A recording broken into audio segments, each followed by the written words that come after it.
Bonjour et bienvenue chez les anciens. Aujourd'hui, nous avons l'honneur de recevoir Jérôme Pierrat, spécialiste du grand banditisme, du tatouage et plein d'autres choses. On va voir avec lui.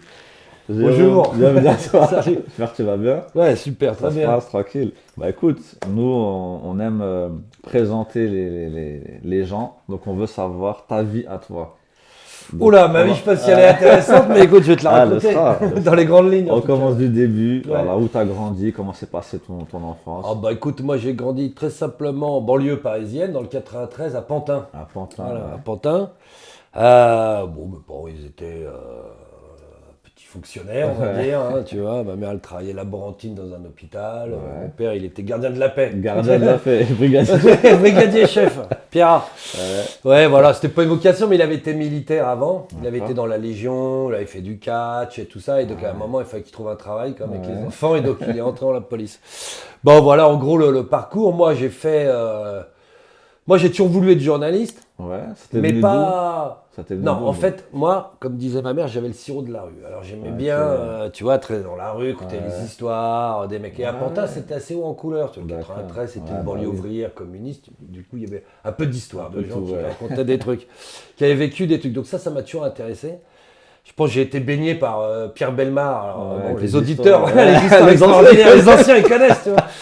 Non mais Ouais. voilà, tu sais, sur Ouais. Europe 1 le samedi, C'est il y avait vrai. Pierre Bellemare qui racontait des histoires histoires, extraordinaires ouais, et tout, c'est j'adorais. vrai. Bon voilà, j'aimais bien ces ambiances-là, on va dire. Ouais. Et mon père, comme il avait été dans la Légion, dans le catch forain, etc., c'était pareil, il y avait une ambiance, tu vois, c'était, voilà, les catcheurs, la Ouais, Légion, bah oui, bon, t'as- c'était t'as pas, il des était pas gens, comptable, t'as quoi, une tu vois, faune, voilà. t'as une faune, Il y avait déjà, tu vois, un univers. Ouais. Donc ça m'a toujours intéressé. Et puis un jour, je me disais quand même les histoires de la rue, ça m'intéressait un peu trop. Ouais, un peu trop, ouais. Et mon frère, qui était un garçon beaucoup plus posé et intellectuel que moi, il a Ouais. deux ans et demi de plus que moi, il lisait lui, et il m'a donné des bouquins à lire en me disant, écoute, regarde. Et c'était des journalistes des années 20-30 Ouais. qui faisaient des reportages dans le milieu. Ok, Dans à la pègre. l'époque, ouais. Albert Londres, Blaise Sandrard, Kessel, qui avaient fait des bouquins dans le Nuit de Montmartre, machin, Ok. des trucs dans le milieu. Panorama de la pègre, des trucs comme ça. Bon. Donc je lis ces trucs, je me dis, ah bah voilà, C'est là ce que les je mecs veux. ils racontent des Ouais. histoires, ils vont voir des mecs qui racontent des histoires, Ouais. et c'est du journalisme, c'est-à-dire on observe un monde, on le décrit, on Ouais, rapporte bien ce qui sûr. s'y passe, et puis on essaie. Et puis c'était tous ces mondes cachés qui m'ont toujours intéressé. Moi, mon père, la Légion, ça m'intéressait parce que Ouais. c'était en auréole de fantasme. On disait les mecs qui viennent de bah oui, machin. de partout, ouais. Voilà, après, la Légion, le mercenariat. Tu vois, au début, quand j'avais 13-14 ans, je connaissais pas vraiment, bon, à part les loulous de mon quartier, Ouais. c'était ça, les univers et tout. Puis donc, avec le temps, je me suis dit, moi, je veux pas faire flic, j'ai rien contre, je veux pas faire voyou, mais bon, c'est pas mon truc. Ouais, ouais. En revanche, ça m'intéresse de comprendre ce monde-là. Donc, De te renseigner. je me suis dit, je vais faire du journalisme, mais c'est presque de l'anthropologie, D'accord. tu vois, ouais, ou de la c'est vrai. sociologie. Ce qui C'est m'intéresse, vrai. c'est un mais mélange. quelle est cette secte très D'où ça étrange vient Non, mais c'est Exactement. pour le collar au chaud, ça, c'est les anciens, à Les 80. Mais tu vois, c'est plus ça qui m'intéresse. Ouais. Donc, moi, c'est plus ce qui m'intéressait, c'était le système, Ouais. ou la mentalité, comment ça marche, etc. c'est un autre Tous ces monde, trucs-là, quoi. voilà, Mm. c'est découvrir ce monde-là Ouais. mystérieux. Ouais. Moins que de savoir que c'est Pierre, Paul, Jacques. Tu vois, moi, je fais pas du Ouais. journalisme où je vais te dire, c'est Jacques Machin qui a volé le truc. Et tu vois, je m'en fous de ça. Ce qui m'intéresse, c'est que Jacques c'est me un raconte, univers, mais en fait, voilà. ouais, c'est un Mais c'est univers. plus comment ça marche, comment ça fonctionne, comment, Ouais. bon, ça économiquement, sociologiquement, comment, voilà, bon, les interactions avec la société, tout ça. Bon. Donc, voilà, je me suis mis Alors, j'ai fait des études d'histoire.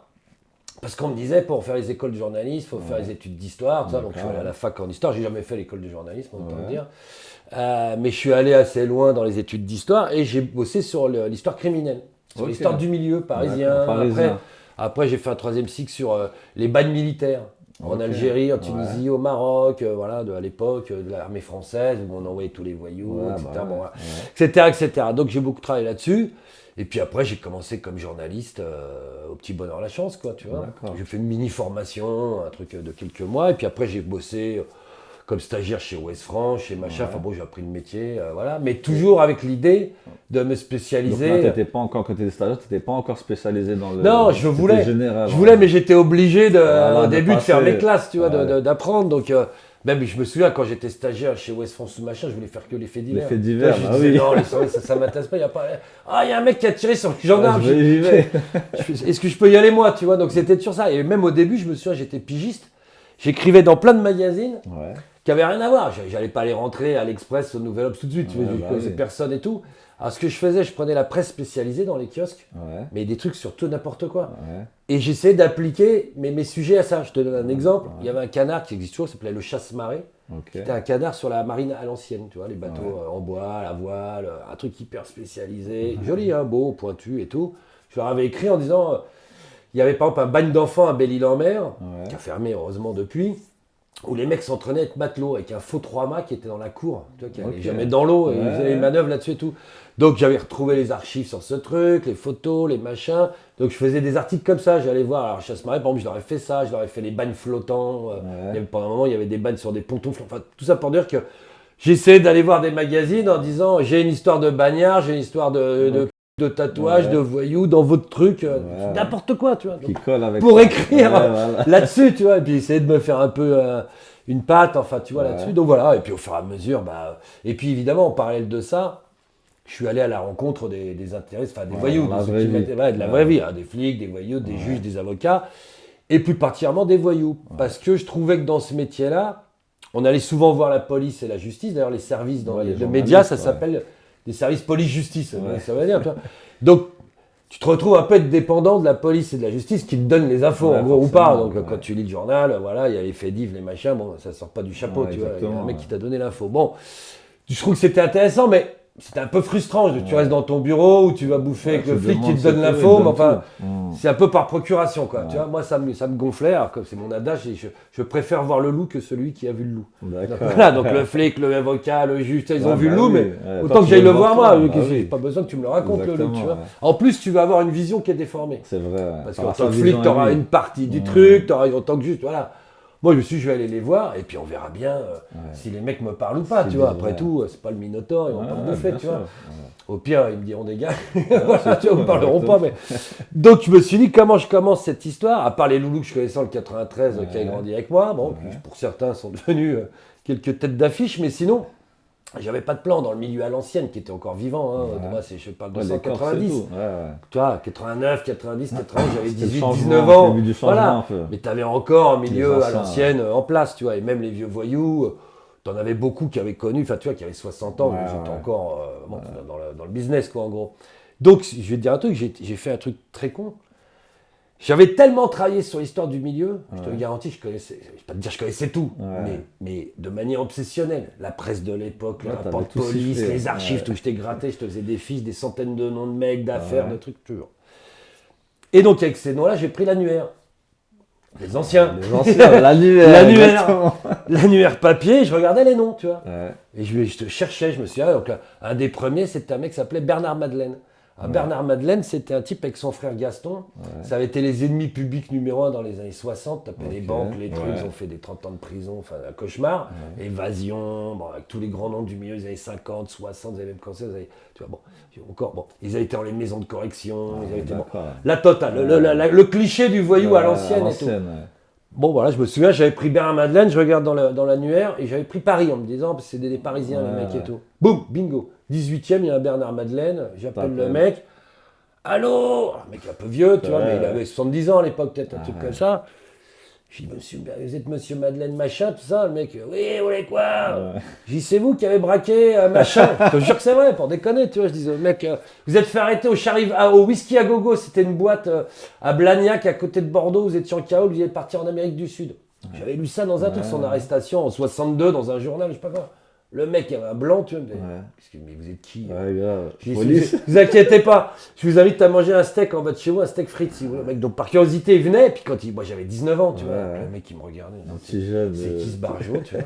Je dis oui, votre associé, Maurice le Poissonnier, qui est machin, qui a tué après machin. Donc les mecs me disaient, mais. Puis voilà, j'expliquais, je dis, bah moi ça m'intéresse, comme c'est de l'histoire, quoi. Donc, Ouais, bah oui. et donc ce mec-là, quand ça me racontait, lui ou d'autres, tu vois, que j'ai retrouvé, Et puis eux, ils m'ont présenté des mecs, puisqu'ils se Ok, connaissent tous. ouais, bah tu oui, vois, c'est le exactement. principe du milieu. Donc Ouais, le mec qui me disait, exactement. ah bah attends, on va aller voir mon pote Aubervilliers, le vieux machin. Et alors d'abord, j'ai commencé par les très vieux. Ouais, ouais. Les mecs, ils avaient connu Pierrot le Fou, j'avais... Ah ouais, d'accord. Ah non, mais j'en avais, je te dis, j'avais le petit Louis le Nantais, le dernier Ouais. mec du gang des tractions avant, Pierrot le Fou, machin, quand tu sais que le gang des tractions avant, c'était 1946, c'était la libération, Ouais, les tractions et tout. Bon. L'autre, il était encore vivant, et pour cause, il avait fait 28 ans plein de prison.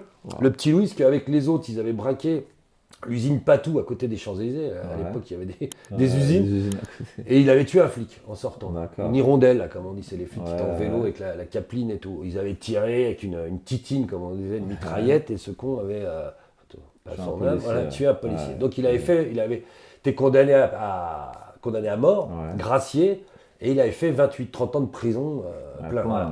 Donc il était tombé, il me faisait rigoler, il me disait, ça c'est pour les anciens.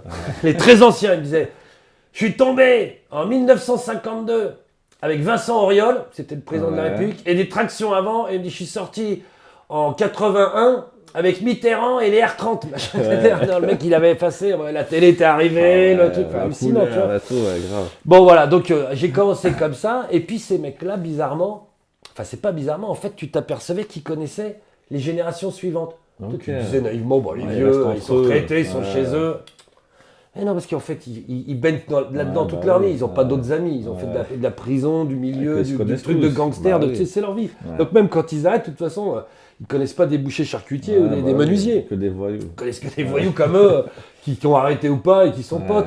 Et puis des jeunes, parce que ces mecs-là, souvent, ils avaient été en prison jusqu'à le Bernard. Il était sorti la dernière fois, il avait 74 ans, je crois. Il d'accord. revenait de faire 10 ans pour un braquage pour acheter ses points retraite, tu vois. Donc, Ah je trouve que ouais, c'est vrai. c'est vrai. Et donc, quand il sort, et ben, quand il était au placard, il y avait des jeunes. Ouais. C'était un peu Donc, il occupé de était- lui, parce que c'était l'ancien, Ouais, bah, l'ancien. machin, voilà, etc. Donc quand il sort, il m'avait dit, bah, tiens, je vais te présenter mes fils spirituels. Et donc je vois arriver des mecs, mais qui avaient 40 ans, 45 ans, Ouais. en pleine forme de l'âge, en pleine bourre, dans le Ouais. milieu. Alors eux, voilà, eux, c'était Les les vrais mecs en acteurs, place. les vrais Voilà. acteurs, ouais. Et en fait, ça s'est fait comme ça. Et eux, ils avaient Ok. confiance, que c'était les vieux qui me présentaient. Alors, ils disaient, Ok. les gars, les petits Ouais. jeunes, là, c'est notre pote, le Ouais, jeune, là. ouais. Parlez-lui. Et puis voilà, puis moi, comme j'ai un abord, je pense, simple et facile, hein, Ouais. tu vois, je dis pas que voilà, je suis plus malin que les autres, mais Ouais, ouais. je sais pas, les types se disent bon, ils le sentent bien, et puis voilà, ça a commencé comme ça, et l'un et l'autre me prennent, puis moi je leur prenais la tête, quoi, voilà, Ouais, tu vois, parce que moi ouais. j'y vais pas pour boire des diabolos Bah avec oui, eux, je m'en ouais, fous, tu veux tu vois. savoir des choses. Voilà, moi c'était pour qu'ils me racontent. Donc les gens après te racontent quand ils ont confiance. Alors, ils ne donnent pas les noms, ils vont pas dire la forcément. date, les noms, mais ils t'expliquent comment ça marche. Ouais. Moi, c'est ça qui m'intéressait. Ouais, ouais. Je savais qu'un tel était dans les stupes, sur la Costa del Sol, je sais pas quoi à l'époque. Ouais. Je ne demandais pas qu'il me raconte ce qu'il faisait, je Ouais, veux pas bien le sûr, savoir, parce bah qu'en plus oui. s'il se fait arrêter, je veux pas qu'il Ouais, croie que c'est moi. Donc, exactement, exactement. mais en revanche, je disais, bon, comment ça marche? C'est les équipes, les trucs, c'est comment ça marche le bis, ça traverse Ouais. comment, ça vaut combien, quand tu Ouais. remontes, c'est quoi? Tu vois, et puis voilà, et puis, bon, bah voilà, c'est comme ça que ça s'est fait, et puis au fur et à mesure Mais des là, années, tout bah. ce que tu faisais là, tu l'utilisais pas encore dans ton travail de journaliste. Non, alors j'emmagasinais. Voilà, À c'est côté, ça. je te dis, je faisais mes petits articles, Ouais. je travaillais pour un magazine de tatouage que j'édite toujours 30 ans Ouais. après, mais à l'époque, il m'appartenait pas. Enfin là, on l'a repris avec un pote, bon, pour tout Ouais. savoir, mais Tatouage à l'époque, magazine. c'est Tatouage Magazine, ça appartenait à un petit groupe de presse, enfin un groupe de presse. On l'a repris ce canard, mais moi j'étais rédac chef de ça aussi en Ok. parallèle. Alors je Ouais. faisais des piges pour essayer de placer mes trucs sur le banditisme. Je fais le Ouais. tatouage, mais au début, Bah, le c'est un tatouage, peu il y a lié. 30 ans, c'était pas Ouais. très loin. Ouais. Tu vois, c'était déjà un univers. Maintenant, ça s'est très policé, ça s'est C'est vrai. démocratisé, mais à Ouais. l'époque, c'était encore un peu C'était rock. que les Tu vois, voyous. voilà, quoi, c'était un peu chaud les encore, voyous. il y a 30 ans. Mais bon, voilà. Et donc, au fur et à mesure, et puis, après, c'est comme dans tous les boulots, hein, tu fais tes preuves. Ouais, bah oui. Après, j'ai fait un premier livre, un deuxième Ouais. livre. Après, j'en ai fait 20, des bouquins. Ouais. Après, des documentaires. Après, des reportages en Ouais, immersion après, avec t'es les connu, mecs. etc. Voilà, puis après, les gens, et j'en ai plein qui viennent à moi maintenant. Ok. Tu vois, avec Ouais. le temps, c'est-à-dire c'est assez bizarre, mais des fois dans la rue, voilà, j'ai des mecs qui m'arrêtent, disent vous voulez parler de moi dans un livre. J'en ai un là à Belleville qui m'avait arrêté, je vais pas donner son nom, il se Ouais, reconnaîtra. Et un jour, je suis à Belleville dans ma voiture, je klaxonne un mec qui est devant parce que je suis avec mes gosses et puis il avance pas.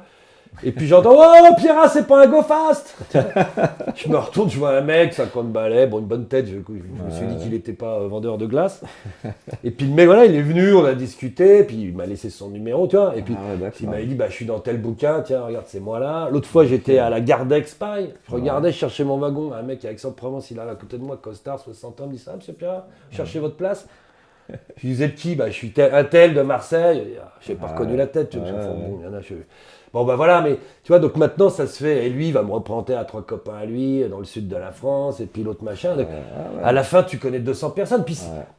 si tu veux, on appelle plus ça le milieu aujourd'hui, Ouais, mais, bah oui. mais ça désignait bien le truc. C'est-à-dire, c'est Ouais. comme tout milieu professionnel. Ouais. Toi, si tu es acteur de théâtre à Paris, au bout d'un On va tous moment, les connaître. si tu fais 20 ans là-dedans, tu connais tout le monde, peu importe ton niveau ou ton truc. Ouais, Tu vas ouais. croiser les gens, tu vois, bon, bah, moi, c'est pareil. Voilà, alors, je suis pas du milieu, je suis pas un Ouais, voyou, mais bien sûr. comme j'évolue là-dedans, et puis maintenant les gens me connaissent, parce que il y a la télé, il y a les livres, les trucs. Donc voilà. Et ce qui est étonnant, c'est les jeunes. Ouais. C'est-à-dire que moi, je pensais être coupé des petits jeunes d'aujourd'hui. Ouais, Bon, ouais. pas de la DZ Mafia et tout ça. Ouais. Ceux-là, je vois qui c'est à peu près. Toi, non, mais les mecs de quartier, j'en ai fait des trucs, etc. C'est pas ça. Et en fait, ce qui est drôle, c'est qu'en fait, les reportages sur Canal que je faisais, tous ces trucs-là, où les autres, ils sont piratés. Et Ouais. ils les tronçonnent pour les mettre sur TikTok, les mecs. Tu vois. Ouais, bah oui. Et ils font des 1 million, des 2 Voilà, millions de vues faire des sous. sur mon dos. Je vais vous attraper et on vous trouvera. Voilà. Non, mais. Et du coup, je m'en fous, ça me fait de la pub. Ouais, Et du coup, quand je me balade, j'avais des gamins, tu vois, de 13 ans Ouais, qui me qui disaient ont ouais, le Maroc, je suis pas. Je me dis, mais d'où ils sortent Ouais, ça d'où là, ils tu vois. sortent. Et en fait, j'ai compris, j'ai un fils de 20 ans qui m'a dit Ah, TikTok. Coco, t'es sur TikTok, tu vois. Et ça fait 1 million, les machins. Donc voilà, après, voilà. Donc j'ai même maintenant les gremlins de quartier, ouais. tu vois, de te 14 ans, connaissent. là, ils me connaissent. Donc, bon, bah voilà, avec le temps. Alors après, moi, ça m'empêche pas de voir aussi la police, la justice, comme tout le monde. Hein. Voilà, je ne fréquente pas que du malandrin et du malfaisant, tu vois. Mais ça m'a toujours intéressé, voilà, d'avoir. Et je suis assez content d'avoir pas trop mauvaise réputation dans ce monde-là Ouais. et plutôt la confiance des gens. Parce que moi, voilà, comme je mets pas les noms, je mets pas ce qui Ouais, bien m'intéresse, sûr. c'est qu'on me raconte comment ça marche. Donc les gens, bon, Ouais. prennent pas trop de risques avec moi. Bah voilà, aujourd'hui, j'ai plus cette facilité-là, voilà, de pouvoir décrypter ce monde-là. Dès qu'il y a une nouvelle tendance, des fois, je suis pas, tu vois. Ouais. J'entends à la radio, on a arrêté tel truc au port de machin, avec telle technique. Je dis, merde, Ah ouais. je l'avais pas Ça vu avance. celle-là. J'appelle, Ouais. tu vois, à des gens, et je dis, il faut que je vois quelqu'un, Qu'est-ce qui se raconte-moi. passe? Ouais. Qu'est-ce qui se passe? Et là, voilà, j'ai vu un type récemment. Je m'intéressais au trafic par container, à tous ces Ouais, trucs-là de coke, puisque voilà, on en parle tous les parle jours dedans, maintenant. bah Avant, oui. j'étais tout seul, non, je déconne, Ouais. avant, on était 5 à en parler, maintenant, tu as l'impression que Tout le ça monde. occupe tous les médias. C'est vrai. Et les types m'ont commencé à me raconter, voilà, les nouvelles techniques, les trucs. Oh, je suis tombé de la chaise, hein, je vais te dire. Ouais, Bon, bah je oui. vais pas te les dire là, mais, Ouais, non. bah non. Mais voilà, mais moi, ça m'intéresse de comprendre, tu vois, Ouais, comment voilà, ils évoluent, comment ils comment ça s'adaptent. commence. Mais Ouais. les mecs, c'est des, Ouais, c'est des diables, c'est des diables. tu vois. Mais c'est ça qui est intéressant. Ouais. C'est de voir comment fonctionne la criminalité, comment les types, avec des antennes, ils sont sur toutes les failles possibles, de tous les systèmes possibles, pour s'incruster. Et c'est assez fascinant de voir Ouais, c'est vrai. l'intelligence du mal. Ouais, Non, c'est tu vois, vrai. Anthony Ouais, Metz, c'est bien sûr. l'intelligence du crime. C'est-à-dire, le mec, toi où tu verras jamais la ruse, Ouais. non, mais c'est comme les mecs du CO2, c'est comme, tu vois, que ça soit les escrocs, que ça soit. Ouais, bien sûr. C'est assez, voilà, je te dis pas que c'est bien, hein, c'est Ouais, pas non, un bien modèle, sûr, je suis pas ouais. fasciné, mais Ouais. c'est assez passionnant et intéressant. Voilà, ouais. c'est l'envers de la société. Donc, Ouais, c'est- ça fait partie de la peux pas- société, Voilà, ça hein, fait partie de la exactement. société. Tu sais, moi j'aime bien les Japonais pour ça, ils ont un pragmatisme. J'ai beaucoup travaillé sur les Yakuza, Ouais. ma fille japonaise, ça. Ils ont un pragmatisme, c'est de dire une pièce a forcément 2 faces. Tu vois. Ouais. Donc tu pourras jamais avoir que le Enlever. pile sans le face. C'est inhérent au truc. Le mal Ouais, est elle fait partie inhérent de la à toute société. société, etc. Donc bon, alors on en reparlera, mais voilà. Donc si tu veux comprendre la face pile, il faut que tu aies la face face. Ouais, non, bien mais je veux sûr, dire, c'est sinon vrai, tu ouais. comprendras pas l'ensemble de C'est ce qui se vrai, joue. ouais. Et économiquement aujourd'hui, enfin tout, c'est des enjeux incroyables la criminalité. Tu vois. Ouais, c'est C'est- vrai. c'est des milliards, puis ça touche à tout, ça touche au système financier, économique, par le blanchiment, par les investissements, ça touche pas à la santé Ouais, publique, ça à touche à n'importe tout. quoi, à la politique Ouais, avec la bien corruption. Voilà, c'est un truc transversal qui te permet quand même de pas mal décrypter le monde dans lequel on vit. Ouais. Et des fois, il ferait mieux de faire autre chose. M'intéresser à l'agriculture ou à la culture des tulipes, hein, c'est moins déprimant. Et quand tu as commencé, on va dire, cette passion pour le crime organisé, enfin le milieu, cette passion quand tu étais petit, Je suis dans un club de crime organisé, mercredi j'y allais avec Une association. une association avec des amis. bah, tu vois, comment, par exemple, tes parents ont réagi, tu vois, quand tu Ouais, alors il trouvait ça bizarre. Tu vois, mon père qui avait été policier, ça le fascinait, ça l'intéressait pas plus que ça. Bah, Je plus, lui disais, voilà, ouais. quand même, la criminalité, la police. Ouais. Que moi, j'ai rien contre la police, ça Ouais, m'intéresse bien aussi. sûr. Après, c'est plus une institution, c'est Ouais, voilà. c'est autre chose. Il y a moins de choses à décrypter que de l'autre Ouais. côté, si tu veux. Mais non, pour eux, je regardais ça un peu, tu vois. Après, ils ont mis un peu de temps à comprendre. Oui, ma mère, oui, les trucs de Canal et tout, quand t'avais les Go Fast et tout. Ouais.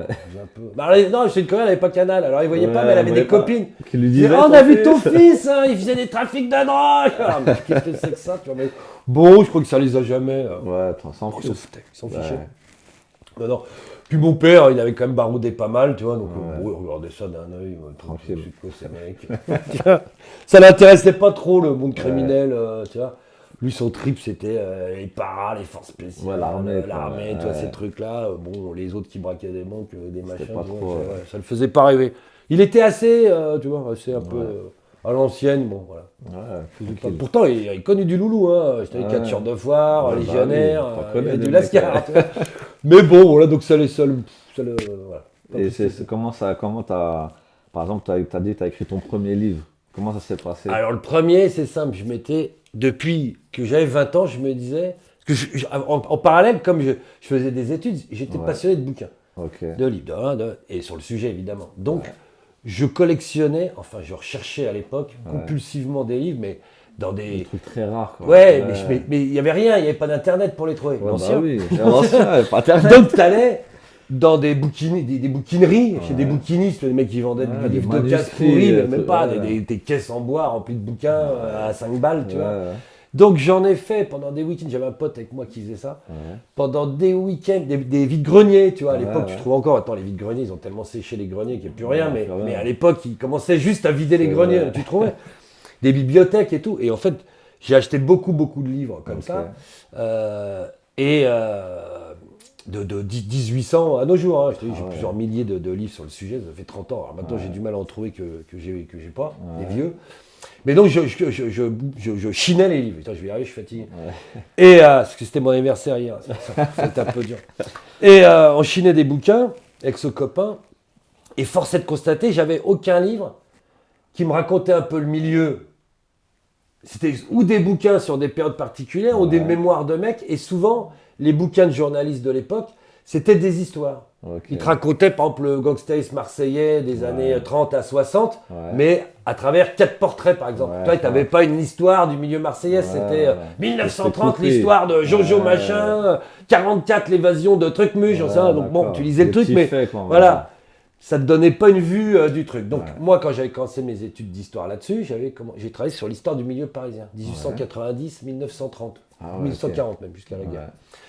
50 ans de milieu, comme la formation de la criminalité moderne, du milieu parisien, enfin du criminel urbain, etc., tous ces trucs-là. Et donc, je voyais bien qu'il n'y avait rien sur le sujet, qu'il y avait des bouquins. Alors, ça me trottait dans la tête. Je me suis dit, je vais faire une espèce de, humblement, une première passe, une première anthologie sur un siècle de milieu, comprendre un peu comment ça a évolué, si on prend un peu de... Alors, évidemment, avec des histoires, des gars, voilà. Donc, le bouquin, il s'appelait Une histoire du milieu. Ouais. Je l'ai sorti en 2003. Je me suis fait chier pour parler trivialement. Mais j'avais accumulé pendant des années le matériau dont je te parlais tout à l'heure, des histoires toutes ces histoires. Et donc j'avais vu plein de vieux entre-temps. Ils m'avaient raconté qu'ils avaient complété, parce que moi j'avais les articles de journaux, j'avais les rapports de police. Mais sur Bernard Madeleine, le mec, j'avais pas sa vie. Donc le mec, il me disait, hop, assieds-toi Bernard, je t'écoute. Et donc j'ai des tonnes de cassettes de mecs qui ont raconté leur vie, j'ai tout gardé, j'ai des cartons entiers de bandes audio de vieux voyous qui racontent leurs trucs. Et voilà, ils me parlaient d'eux, ils me parlaient d'autres types qui étaient morts. Est-ce que tu as connu tel mec, ces histoires, est-ce que ça le sont vraies, les légendes qu'il y avait. Les mecs te démontrent. Bon voilà, donc j'ai fait ce premier livre qui est ressorti là, corrigé 20 ans après, parce qu'il y avait quand même des erreurs dedans, il y a 2000 mecs dedans, 20 ans d'histoire, un siècle. Forcément, je m'étais planté. J'essayais de recouper quand on me parlait d'un type, c'est de trouver aux archives de Paris, s'il y avait un truc qui parlait de ce mec-là, voir l'orthographe exacte, savoir quand il était né, parce que, tu sais, dans le milieu, souvent, ils n'avaient même pas le nom de famille. Mais ils disaient, c'est Dédé le poissonnier. J'ai Dédé le poissonnier, comment il s'appelait, voilà. Il était né où, il était de quelle année, il devait avoir 40 balais, tu vois, donc, t'en as un qui t'en parle 2, 3, 4, mais enfin, si tu veux faire un truc un peu sérieux, donc j'essaie d'aller aux archives, voir si je trouve le mec. Et tu trouves aux archives de Paris, il y avait les condamnations des gens, il y avait les dossiers judiciaires. L'équivalent des procès, ils sont publics, donc il y a des retranscriptions, tu trouves les procédés, donc il y a des mines d'histoire et d'infos. Bon, voilà, donc en gros, le premier bouquin, je l'ai fait comme ça, donc c'est celui qui vient de ressortir là. Et puis voilà, et puis après, ça évidemment, ça m'a fait connaître du monde. Puis c'était le premier livre qu'il y avait vraiment là-dessus. Juste pour savoir, parce que comme il y a d'autres aussi journalistes qui sont spécialisés dans le banditisme, Au moment où tu sors le livre, Il n'y avait plus rien. il y avait Alors, ce qui est rien drôle, je encore. vais te raconter ça Ouais. parce que l'histoire des livres qui parlent de bandits et de voyous, Ouais. pendant longtemps, il n'y en a plus. Ok. Alors, ça a été la mode, par exemple, dans les années 70. Alors, Ouais. pas tellement des livres de journalistes qui parlaient du milieu, du moment où ils Ouais, de écrivaient le truc, l'époque, tu vois. alors. C'est toujours des livres en décalage. Carbone, spiritueux, De 20 tout ans, ça. 30 ans, Ouais, voilà, ça le risque carbone rien. spirituel, et tout le monde est fort, tu peux même raconter des conneries, personne ne pourra Ouais, vérifier. personne saura. Voilà, donc tu avais plutôt des bouquins comme ça. Et aussi dans les années 70, tu avais eu beaucoup de mémoires de voyous. Ah, ok. C'était le début de ces trucs-là, Ouais. parce que, comme c'était après 68, il y avait un Ouais. mouvement un peu gauchiste, machin, Ouais. par exemple, les mecs de gauche considéraient que c'était un peu des victimes de la société, les Ouais. mecs qui étaient au placard, Ouais, c'est pas de leur faute et qu'ils tout, s'étaient ouais. révoltés contre la société. Oui, toi, on n'avait rien à foutre. bah oui. Ils voulaient pas faire la révolution. Ils disaient si on fait la révolution, tout le monde est pauvre. Qui on va braquer? Donc, il faut qu'il y ait des riches, il faut que ça reste capitaliste. Ouais. Et nous, on va faire de la reprise individuelle. Ouais. Mais on veut pas que ça soit redistribué à tout le monde. On redistribue à nous, c'est tout. Donc, mais ce qui fait qu'il y a pas mal de mecs qui ont fait des bouquins. Ok. Parce qu'ils racontaient la prison, ils racontaient Ouais, les ouais. bagnes, les trucs. Donc, Puis bon, voilà, il y a un forcément, peu... la Seconde Guerre mondiale. Ouais, voilà, tout ça. Donc il y a eu pas mal de livres au moment des années 70 là-dessus, et sur le milieu des années 50 surtout, Ouais. parce que pareil, en décalage, les En mecs avaient décalage, 70 ans, 80 ans en Ouais. 80, donc ils te racontaient les années 30, Ouais, les bah années oui. 50, mais bon, c'était pas mal, c'était une bonne source. Et puis ça s'est arrêté après. Après, dans les années 80, il est plus sorti de bouquins là-dessus. Il se passait un peu de mode, Ouais, les histoires du milieu. Puis c'était déjà ce qu'on appelait la fin du milieu dans les années 80, tout ça. On commençait déjà à dire, bon, c'est un peu la C'est fin la du, fin, ouais. du milieu à l'ancienne et tout. Donc, il n'y a plus de livre là-dessus. Il y a un livre qui est sorti en 77 qui s'appelait M comme milieu d'un journaliste du Monde qui faisait un panorama du milieu actuel de la fin des années 70. Actuel, Ouais. ok, ouais. Il y a un autre mec qui a fait ça, Franck Renaud, en 1990, qui a fait, ça s'appelait Le Nouveau Milieu. Ouais. Et après, et puis c'était dans l'esprit de Ploquin qui a Ouais. fait son Paris Caïd Ouais, 20 ans Paris après. Caïd. Mais bon. Et donc à l'époque, voilà, en 80, aucun livre sort. En 90, il y a ça qui sort. Ouais. Le Nouveau Milieu, là, de Franck Renaud. Il y a eu un bouquin de Charlie Bauer aussi, qui était Charlie Bauer, c'était l'ancien associé de Mesrine. Et puis c'est tout. Donc moi, j'étais tombé là-dessus. Ouais. Donc je commençais à chiner en revanche des vieux bouquins des années 70 et même de 1900 sur le sujet, tu vois. Et puis après, dans les années 90, il n'y avait plus rien. Pourquoi? Parce que, mais ça s'explique assez facilement. Tu regardes dans les médias, à partir de 1900, la fin des années 80, et jusqu'à ce qu'on s'intéresse aux cités presque, Ouais. on parlait plus d'affaires de banditisme. C'était plus à la mode dans les médias. Qu'est-ce qui était à la mode dans les médias? C'était les affaires politico-financières. Ouais, À c'est partir de vrai, la fin des années 80, tu as l'affaire F, Ouais. l'affaire Urbain, enfin plein Les d'affaires. écoutes et tout, Et c'est le début ouais. de ces trucs-là, Ouais, les c'est affaires vrai. politico-financières. Ah, t'en parles de partout, ça prend Ouais. le Crédit Lyonnais, Ouais. t'en as plein. Et donc, les histoires de voyous, ça passe à l'as, Calcule ça plus, devient les trucs col blanc, Ouais. machin, etc. Et donc, pendant 10 ans, on ne va plus te parler du milieu. Il a disparu. Parce qu'en plus, c'était une période charnière, c'est-à-dire... Les vieux commençaient à être Ouais, vraiment c'est vieux, ça. ça commençait à Et patiner la cité, sévère. ça commençait Voilà. un peu. Et les cités, ils n'étaient pas encore, tu vois, au top. Donc, il y avait un ventre mou là. Ouais, tu vois. voilà. Il y avait un ventre mou. Donc les journaux, en plus, voilà, et c'est le moment, voilà, de ces affaires politico-financières qui étaient des scandales énormes, qui intéressaient tout le monde là, pour le bon. Voilà. Et puis, c'est revenu au début des années 2000. Tu as eu une conjonction de trucs. Alors, déjà, c'était le temps de parler des années 80 et 70. Ouais, Tu vois, parce qu'il y avait le 20 ans, recul. 30 ans, Ouais, c'était voilà. passé, donc tu pouvais commencer à te réintéresser là aux années 70, voire 80. Et puis, il y a eu le retour aussi du polar au cinéma. C'est le moment où Marshall il fait 36 quai des Orfèvres. Il n'y avait plus de films de voyous non plus. Ouais, c'est Tu sais, vrai, les Corneaux, tous ces Ouais, films c'est des années vrai. 80, Ouais. où les Delon, Le Pacha, tout ça c'était terminé, ouais, tu c'est vois. vrai. Tous ces films de voyous, il n'y en avait plus non plus. Ouais, Pendant c'est 20 vrai, ans, il n'y en ouais. a quasiment plus. Et ça a été le retour voilà, de 36, tu as eu l'évasion de Ferrara de Fresnes en 2003. C'était les époques Voilà. des Brinks. Voilà. Et puis ça a Les été les années fourgons d'un 2000. seul Ah coup ouais. de 97 en gros Ouais. au début de 2000. Les fourgons pétaient de partout. Ouais, exactement. Avec peu de succès, entre Ouais, parenthèses, hein, ouais, surtout c'est des vrai. morts et peu de succès. Mais en tout cas, voilà. Beaucoup Il y de a- prisons aussi. Voilà, beaucoup de prisons. Tu as une nouvelle génération de mecs de quartier qui sont alliés aux derniers voyous à l'ancienne. Un petit C'est mix. ça. Ouais, Ouais, c'est les vrai. années 90, c'était un mix. Tu avais les Nono Olbach, les Antonio Ferrara, les machins, enfin tous ces gens qui venaient des quartiers, qui s'associaient à la banlieue sud, à tous Ouais. ces garçons, à l'ancienne en tout cas, ouais, la génération d'avant. Et puis voilà, ça a tapé et ça fait une espèce comme ça de zone un peu transitoire Ouais, c'est ça. pendant quelques années. Passage à Tout le monde est parti au placard, les anciens, puis les anciens sont devenus plus vieux. Bon, ça a été un peu la lie du truc, quoi, enfin la fin, le coup de grâce. Et puis c'est là qu'on a commencé à découvrir les quartiers. Ouais. Tu vois, d'ailleurs moi en 2005, tu vois, j'avais fait un premier livre qui s'appelait La Mafia des cités. Alors, ça me fait aujourd'hui quand il te parle de, enfin, ça fait pas faire le malin, mais narcotrafic, les cités. Bah, Il y a 20 ans, on a déjà écrit La Mafia des cités, l'économie souterraine, machin. Bon.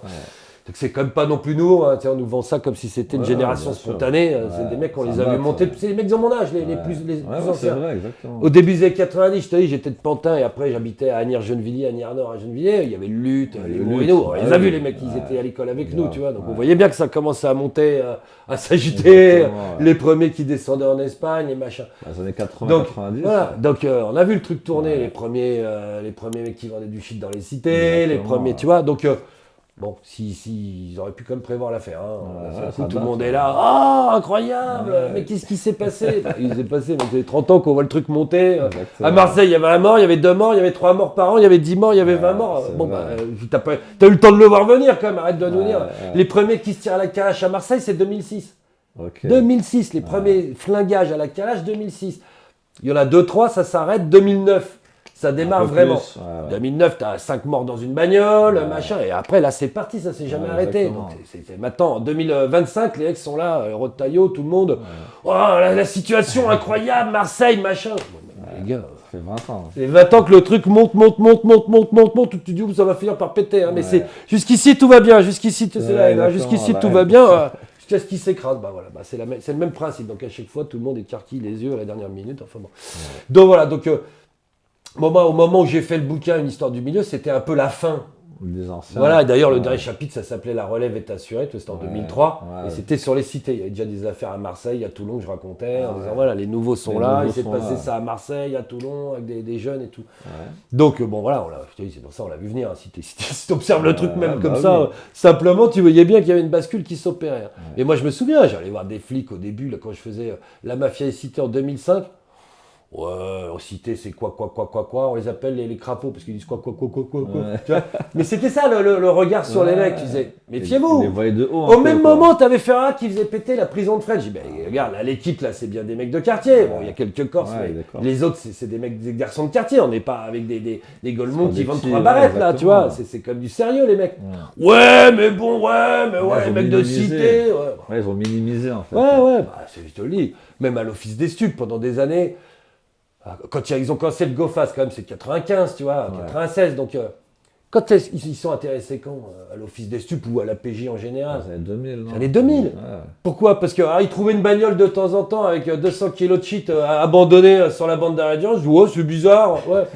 Mais non, parce que les mecs étaient tellement persuadés que les gros poissons pour eux, c'était les anciens braqueurs, les mecs de la French, les Kella, les Fioconi. Enfin, il y avait plein de têtes d'affiche encore en circuit à l'époque. Donc les mecs se disaient, là les clients sérieux, c'est ça.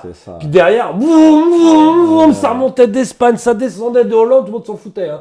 Les mecs de cité, les mecs de cité, au début c'était amateur, puis ils faisaient 3 thunes, puis ils descendaient à 50 kilos. Puis après, ils se sont structurés, ils se sont professionnalisés, ils ont coffré de l'argent, ils se sont armés, parce qu'au même moment, t'as eu une embellie dans cette histoire. Un alignement de planètes criminelles. Non mais je te jure, 94-95 Schengen. On enlève les frontières. Donc déjà, quand même, ça t'enlève un gros morceau, tu vois. Apparition du téléphone portable. Même moment. Apparition des armes de guerre, d'ex-Yougoslavie. Les mecs qu'on n'avait pas avant. Les mecs qu'on n'avait pas avant. Il fallait connaître des vieux voyous qui avaient des tuyaux, des armes qui venaient du Liban, de machin. T'étais pas dans le circuit, tu les avais pas. Hein. T'avais que des pétoires de la Seconde Guerre mondiale que tu pouvais trouver chez un mec. Au mieux, toi, t'allais cambrioler un vieux, tu trouvais un truc dans le grenier. T'avais pas accès au Kalash, au truc. Pourtant, il y en avait déjà en France. Hein. Premier braquage avec les Kalachnikov, c'est à Nantes en 79, tu vois, par le milieu à l'ancienne. Donc les mecs, ils travaillaient déjà avec ça. Ça venait du Liban à l'époque, en guerre, etc. Les mecs de cité, 94-95, frontières ouvertes, téléphone portable, calibre. Et voilà, c'était parti. Les mecs, ils sont pas débiles, hein, on va monter. C'était la grande époque de la voiture bélier. Tu sais, des casses à la voiture bélier, des rodéos déjà en voiture, de la voiture bélier. Mec, t'avais déjà des pilotes, des bagnoles volées surpuissantes. Au lieu d'aller casser la boutique Lacoste à côté de chez toi en reculant dans la vitrine et en chargeant le coffre, descends en Espagne. mes 200 kilos de teuteux remontent, tu vas voir, ça va être beaucoup plus profitable. Et voilà, et au début, personne ne les a arrêtés, ces gens. Ouais. Parce que personne connaissait la technique, personne n'aurait soupçonné que des mecs de cité foutent 400 kilos de teuteux dans une voiture pour remonter, tu vois. Donc c'est passé à l'as quand même pendant un certain temps. Et puis pendant ce temps-là, les gens, ils se sont structurés, ils se sont professionnalisés, ils ont grandi. Ceux qui avaient 20 ans au début, les mecs, ils sont arrivés à 30, ils avaient un peu d'oseille, des armes, c'était plus dangereux, ils ont été en prison, ils sont sortis, ils se sont aguerris. Et puis voilà, et puis maintenant tu en es à la 3e génération de mecs comme ça, et maintenant ils ont 16 ans, et dès que tu lâches entre les dents, et ils sont prêts à te tirer dessus, tu vois. Donc c'est juste que ça, c'est normal, il y a eu un début, enfin tu vois, c'est une évolution du truc, quoi. Puis seuls les plus forts restent, c'est comme Darwin, donc tu vois, à la fin, ils sont de plus en plus allumés, non mais. C'est vrai. Donc, ils sont trop. Donc c'est, voilà, enfin tout ça, je sais plus. Donc voilà, quand moi j'ai fait les premiers livres, c'était parce que j'ai fait les livres que j'avais envie de lire déjà. Ouais. Je me disais, putain, il n'y a pas un mec qui synthétise tout ça, tu vois. Ouais. Tu pouvais trouver les mêmes infos, mais il fallait les synthétiser. Il n'y avait pas dans un livre. Non, voilà, tu étais obligé de lire le Parisien tous les jours et faire je sais pas quoi. Non, mais tu vois, d'essayer pour comprendre le truc. Donc, modestement, moi, les bouquins, c'était ça. La Ma félicité. Le milieu, c'était sur le milieu traditionnel. Ma félicité, ça raconte ce que ça raconte. Et dans la foulée, j'en avais fait un 3e, c'était qui s'appelait Mafia, gangs et cartels. Tu trouves encore en poche sur les groupes étrangers. Ok, en France. Albanais, Nigérians, cartels américains ou pas, sud-américains, voilà. En France. Il y a des gens qui bougent en France, on ne le sait pas. Ils passent sous les Géorgiens, les Lituaniens, les mecs des Balkans, des mecs d'Afrique, des mecs. Voilà. Donc j'avais fait un bouquin parce que c'est pareil, là-dessus, il n'y avait rien. Donc j'ai fait un livre qui recense modestement, du russe au chinois en passant par le pakistanais jusqu'à... Non, je n'incrimine pas les nationalités, les voyous de ces pays-là. Et voilà, donc voilà. Et puis après, j'ai élargi aussi au monde, voilà. C'est pour ça que je suis allé voir les Yakuza japonais, les cartels au Venezuela, les mecs au Nigeria, enfin tu vois, en Russie, en Géorgie, les VOR. Parce que voilà, une fois que j'ai commencé à modestement avoir une photographie d'ici, je voulais comprendre, parce que et surtout le crime, il se mondialisait. Alors, quand on parlait de porte-avions, des délais élégants et machin, ils tapaient des banques là, ils faisaient venir un peu venir un peu des routes, je sais pas d'où, mais tu vois, là, c'est aujourd'hui, tu vois, ça devient mondialisé. Des gens qui travaillent ici, qui travaillent là-bas, qui sont en connexion. Donc, il faut que tu connaisses les acteurs déjà européens, puis les autres, pour comprendre comment ça fonctionne. Puis comment un mec d'ici va trouver une touche avec un Colombien. Moi, ça m'a toujours. Puis le mec, il sort de son quartier en banlieue de je sais pas d'où, il arrive, il a une touche à Medellín. Comment ils ont fait, tu vois, ça m'a toujours. Et après, j'ai compris. Parce que moi-même, dans le boulot, quand j'ai un truc à faire, je me dis, tiens, qu'est-ce qu'il y a en ce moment? Je fais n'importe quoi, c'est l'explosion de l'AMD. Par exemple, des extas, je dis ça. Là, j'ai lu un article qui dit, voilà, ça explose. Bon. Puis tiens, c'est intéressant, visiblement, machin. Moi, après, je fais la tournée des popotes, de tous les mecs que je connais. J'en connais peut-être 150, tu vois. Et puis, je dis, t'as pas un mec qui fait ça, tu peux m'expliquer? Attends, bouge pas, j'ai le pote du pote, il est là-dedans. S'il veut, tu le vois. Il va t'expliquer comment ça marche, machin, et puis si encore il est de bonne disposition, il pourra peut-être te laisser filmer des trucs, etc. Et c'est là que tu vois les connexions. En fait, tu sais, c'est comme l'adage dans la vie, on te dit il y a 5 personnes entre toi et le président des États-Unis, je sais pas qui. Mais c'est vrai. Si tu veux trouver des mecs, je te jure, moi je disais, chercher des Roumains qui faisaient les faux distributeurs de billets, tu vois. Tu sais, les escrocs. Les arnaques. Je te demande à des mecs, attends, mon pote machin, il était au placard à Rouen avec un Roumain. Et c'est comme ça que tu trouves les mecs, tu vois. Et je te jure, un petit gars d'ici va te trouver un mec que jamais tu soupçonnerais. Il va dire, et moi, j'ai trouvé des gars comme ça de manière... tu vois, jamais j'aurais pu tomber dessus.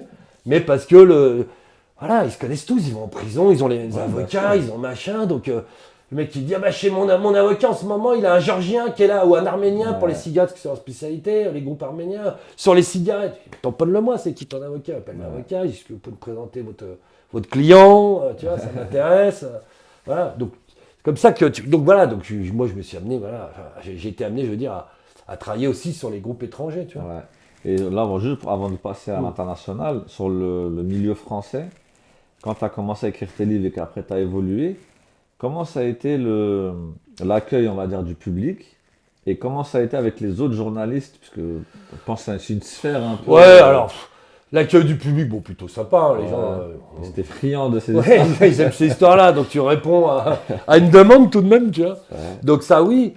Après, les autres journalistes, bon, ça se passe globalement bien avec tout le monde. Ouais. Après, t'as toujours 2-3 jaloux qui Ouais, vont te ouais. dire, qui essayent de te noircir. D'accord. Et Pierre, il traîne avec les voyous. Pierre, c'est un voyou. Putain, non, mais, j'habiterai pas là, les gars. J'habiterai sur la Côte d'Azur, une putain de baraque. Non, je déconne, mais tu vois, si j'avais voulu faire le voyou, putain, j'aurais pu le faire le voyou. Non, mais avec tous les mecs que tu vois, que tu rencontres et que tu Bah machin, oui. tu dis, bon, je vais changer de vie, hein, t'inquiète, ça paye plus que le journalisme, hein, c'est clair. Mais.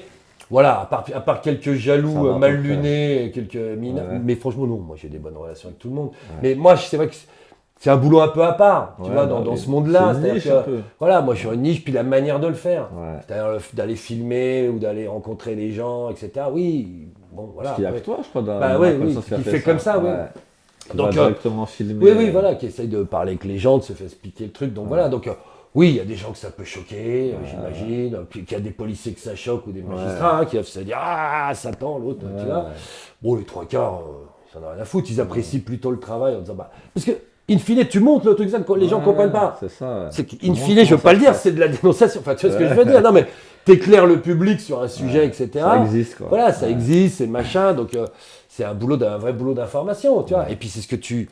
Moi, j'essaye d'aller là où tu pourras pas aller, toi. Ouais. Alors, C'est ça. C'est un peu prétentieux Ouais, dit comme bien ça, mais sûr, bah oui. c'est moi au maximum d'aller. On verra jamais. Alors, à chaque fois qu'on parle voilà, du narcotrafic, du machin, du bon, c'est qui ces mecs, c'est comment ils font, oui. ils achètent tous leurs trucs, c'est qu'ils ont quoi dans la tête quand tu discutes avec eux. Bon, bah voilà, moi j'essaye ça. Et ça, effectivement, ou monter dans la gomme en revenant du Maroc, avec le shit, ou.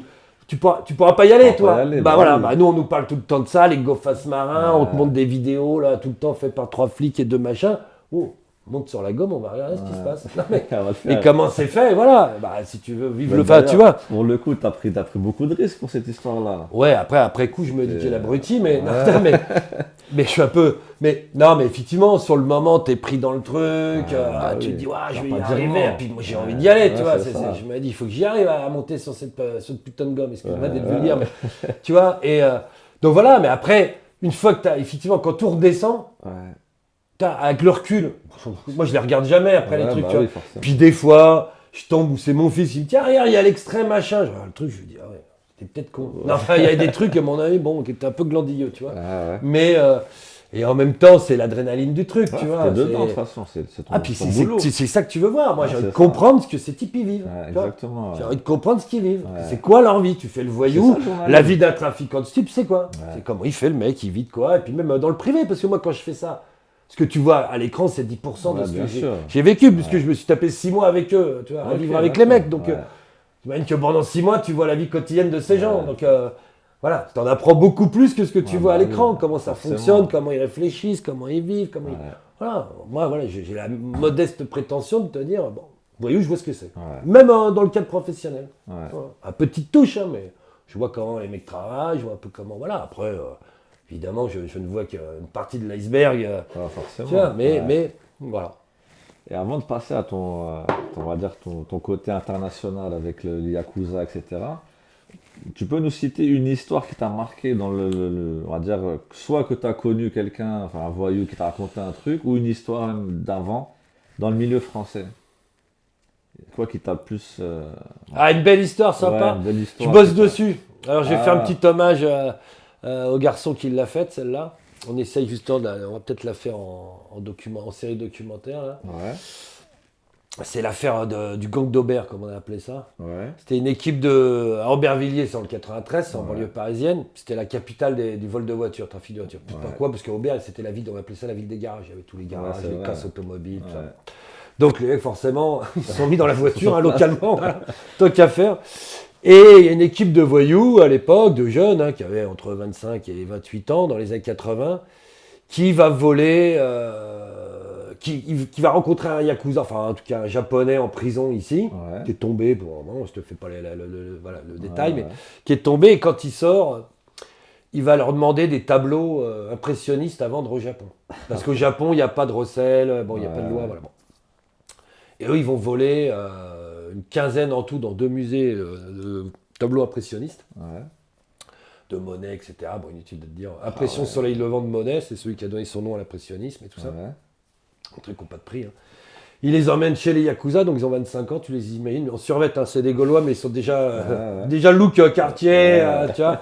C'est ce que je veux dire, les gars, c'est les milieux à l'ancienne, les mecs avec les cheveux longs, genre Gérard Depardieu dans les valseuses, tu vois, c'est genre à l'ancienne. À l'ancienne, deux verres. Ces gens-là, voilà, non mais tu vois, ce genre de mec, donc deux verres, les survêtes, les cheveux jusque là, la crevard. Et là-bas, choc des cultures avec les Yakuza. Ouais. Tu vois, les mecs costards, machin, limousine. Ouais, je sais qui ces mecs, tu vois. Ils sont officiels. Ils sont carrément en place de cette entreprise. Et puis là-bas, ils vont attendre leur argent. Et comme ils sont pas trop payés par les Yakuza, ils vont braquer un fourgon blindé à Tokyo. Wow. Et c'est le seul braquage de l'histoire du Japon, de fourgon blindé. Ouais. Et le braque avec des casques de moto et des bombes lacrymo. Improvisées sur le coup. Ouais. Et voilà, c'est vraiment une belle affaire. Parce qu'il n'y a pas de violence. Ouais. Bon, les tableaux ont été retrouvés, la morale est sauve. Ouais. Bon, eux, ils ont été condamnés gentiment à 5 ans. Non, en France, ils sont réussi à rentrer. Et puis ici, ils ont pris 5 ans pour le recel des billets, en fait, pas pour le braquage. Ouais. Bon, voilà, donc il n'y a pas de mort, pas de violence. Ils ont mis un coup de bombe lacrymo au convoyeur, c'est pas bien, mais c'est le moindre mal par rapport à faire sauter le truc. Ils ont tiré dessus. Ouais. Et donc voilà, et donc cette histoire est assez incroyable parce que c'est 4 loulous d'Aubert du 93 qui se retrouvent avec les Yakuza au Japon. C'est assez improbable. Donc ça, c'est une des histoires. Après, il y en a des histoires de bandits surréalistes. Il y en a plein. J'ai un copain, moi, qui est mort il n'y a pas longtemps, à qui j'avais fait un livre qui s'appelait Laurent Fioconi di Charlo. Ouais. C'était un ancien de la French. Et ce type, il était en charge des labos de Pablo Escobar en Colombie. Ah ouais. C'est un Corse, hein. Il est décédé, paix à son âme, l'année dernière, Laurent Fioconi, il avait 80 ans. Et donc on avait fait un livre qui s'appelle Le Colombien, maintenant c'est ressorti sous un autre nom, Le Corse. Ça s'appelle Le Corse. Ouais. Et voilà, et lui il avait eu une histoire incroyable, ce Laurent Fioconi. En Colombie. Ouais, et lui il s'était évadé du pénitentiaire de New York, c'est le seul type, c'est en fabriquant des clés, un truc, mais des histoires c'est la grande évasion, Alcatraz avec Clint Eastwood, c'est la même. C'est en vrai. Et après, il s'est évadé 2 fois de Colombie, de pénitencier de haute sécurité. Enfin, un diable, le mec, un diable. Et donc lui, tiens, et quand il te racontait sa vie, le trafic de drogue, bon voilà, qu'on peut condamner, c'est pas du tout la question de glorifier ce genre de truc, mais des vies extraordinaires au vrai sens du terme. Ouais, c'est-à-dire, mec te racontait, tu disais, mais comment déjà t'as survécu, hein, parce que toi, le truc, putain, les mecs gardent des cartels, des trucs de fou. Hein. Ouais. Après, il a fini au pénitencier aux États-Unis, arrêté par la DEA au Brésil, machin, des années de pénitencier d'autres sécurité aux États-Unis, enfin, bon, des vies incroyables, tu vois, pour finir au village en Corse. À la fin, on retraitait à raconter ces histoires, mais tu vois, et quand t'écoutais la vie du mec, enfin, c'était voilà. Donc oui, les gens qui m'ont marqué, c'est ça, voilà, c'est l'affaire d'Aubert, c'est le parcours comme celui de Charlot, Fioconi, c'est voilà, au-delà tu ne peux être que intrigué, interloqué par ce genre de parcours. Tu vois, que tu le condamnes ou pas, moralement, etc. Hein, ou voilà. En tout cas, c'est tellement des histoires incroyables. Mais des mecs, comment ça s'est passé, quoi. T'es parti de ton village en Corse, dis-moi comment t'as fini avec Pablo Escobar. Mais voilà, donc c'est aussi ça qui m'a toujours intéressé. Moi, quand je te parlais de Pierre Bellemare, les histoires extraordinaires, c'est exactement ça. C'est des gens du commun. Moi, le mec, voilà, qui vivent des trucs où tu te diras, mais qu'est-ce qui lui a pris pourquoi il a été se mettre dans des histoires pareilles. Et puis des mecs, quand même, tu vois, une force de caractère, au-delà de ça. Vrai, bien sûr. Tu vois, là, on va rendre un peu hommage à Redouane Faïd. Le double évadé. Moi, j'ai fait un livre avec Redouane quand il était encore en liberté, il y a 15 ans, machin, je le connais bien, c'est un ami. Bon, voilà, nonobstant de ce dont on l'accuse. Un gars quand même, qui est à l'isolement depuis 12 ans. C'est le record quand même en France. Hein. C'est le détenu le plus surveillé d'Europe. Hein. C'est pas moi qui le raconte. Quand tu vois la force de caractère d'un type comme ça, c'est-à-dire qu'il est dans un cul de basse-fosse. Enfin, un bloc de béton, dont il sort jamais, il touche personne, etc. Depuis des années. Ça fait 7 ans qu'il a la vie de blindé au parloir. Je sais, je le visite. Donc on peut même pas checker au parloir. Donc humainement, t'imagines, le mec, c'est un lion en cage. Il est dans 9 mètres carrés, il sort dans une cour qui est à peu près à peine plus grande que ça, où il voit même pas le ciel, tellement ils ont mis de grillage et de barreaux.